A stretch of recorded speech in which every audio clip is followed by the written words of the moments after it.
Well, continuing our fire watch now, checking in on the river fire. Some good news in the fight against it. Most of the evacuation orders have now been lifted. The river fire burning in Nevada and Placer counties near Colfax, now 48% contained. So far, it's burned 2,600 acres, destroying at least 88 homes. Thousands of people are able to go back to their neighborhoods today and see if their homes were among those destroyed.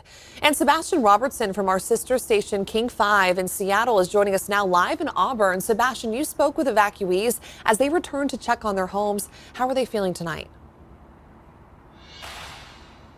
Well, it's been a lot of tension in the air for the past several days since this fire started last Wednesday. Today, so many being allowed back. They say they're cautiously optimistic because they recognize that all this heat and dry land means the threat over this fire and of others, well, the threat isn't over. Once I felt the heat, it was just, now, let's go. Chris Mayfield, a former firefighter, left his home in Nevada County Wednesday, knowing there was nothing more he could do. I was prepared to lose it. I mean, we live where we live, you know, on this exposure, with the fire experience that I have, there's not much you can do. The river fire, ignited Wednesday, turned thousands of acres black and gray. Start sifting through the other ashes, I guess. Flame retardant pink is now this family's favorite color. Their house survived. It's a bittersweet feeling to know that we have a house and are able to be here, but it's also sad to know that our next door neighbors aren't. Calm that comes after days of stress. Christina Mayfield left with their two young boys first. That's when it clicked. This is not the watch and wait, this is grab and go.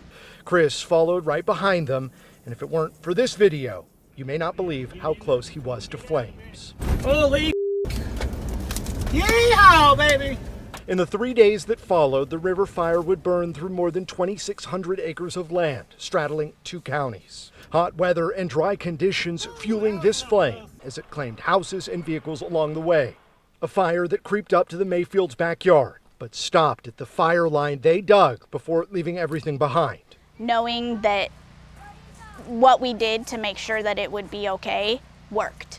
It worked. So, and we have a house. A house that's still standing, and a family that tonight is back home. Expect crews on scene overnight, if not for days to come, as they work to monitor and put out hot spots. Meanwhile, tonight, the concern turns to water quality in Placer County. Residents being asked to look for cloudy, muddy water and asked to run the taps until it runs clear.